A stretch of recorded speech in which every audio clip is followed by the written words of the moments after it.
Gila kan? Dulu bilangnya kereta cepat Hush ini proyek swasta murni atau B2B. Sekarang, Jokowi bilang rugi itu investasi sosial. Dan Presiden Prabowo mau rapat khusus buat bahas utangnya.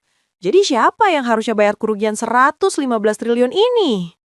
Yo, what's up warga digital? Balik lagi sama gue di Kipas, kabar Indonesia paling panas 31 Oktober 2025. Hari ini kita nge-spill 3 isu panas yang nunjukin ada masalah gede sama tanggung jawab dan prioritas di negara ini. Pertama, karma proyek Hush dan B2B. Kasus utang Hush yang sebesar 115 triliun rupiah makin chaos. Ex-Presiden Jokowi bilang kalau rugi itu wajar. Toh, itu investasi sosial. Nggak make sense, bro. Anggota DPR langsung nyentil. Dulu bilangnya swasta murni alias B2B, tanpa APBN. Sekarang ujung-ujungnya pemerintah harus ikut tanggung jawab. Ini pelanggaran janji publik paling parah. Luhut bilang Prabowo mau terbitin Kepres buat nyelesain ini. Duh, jangan-jangan balik lagi pakai duit kita.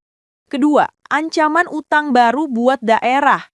Menteri Keuangan baru aja nge-spill PP baru yang ngebolehin Pemda pinjem dana dari APBN buat nutupin kekurangan dana jangka pendek. Ekonom langsung warning, skema ini kayaknya buat nutupin defisit APBD karena transfer ke daerah dipotong. Dan ini bisa memperburuk disiplin fiskal daerah.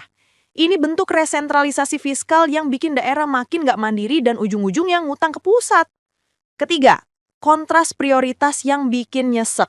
Di tengah hiruk pikuk anggota DPR yang sempat disorot karena tunjangan perumahan 50 juta rupiah per bulan sampai bikin Rahayu Saraswati mundur, tapi ditolak Mahkamah Kehormatan Dewan, kita dapat data yang bikin elus dada.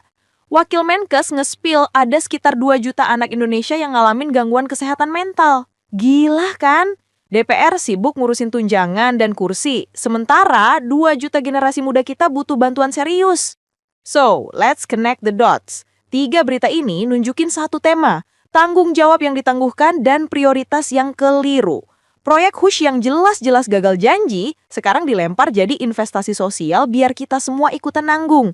Di saat yang sama, pemerintah pusat narik kendali fiskal daerah biar mereka nurut dan kalau kurang duit, yang ngutang ke pusat. Semua ini terjadi di tengah masalah sosial yang genting. Kesehatan mental anak muda diabaikan. Intinya, politik kompromi lewat proyek Hush dan sentralisasi, pinjaman APBN ke daerah, lagi jadi raja, bukan reformasi struktural. Menurut lo, lebih penting nyelesain utang Hush pakai APBN atau alokasi dana darurat buat atasin 2 juta anak yang alami gangguan mental? Komen di bawah. Jangan lupa, jadi anak muda itu bukan berarti cuek. Justru kita yang harus paling berisik dan berani make a difference. Untuk update setiap harinya, langsung aja follow Kipas News dan subscribe channel kita di YouTube ya. Gue cabut dulu, stay aware, stay critical. Peace out.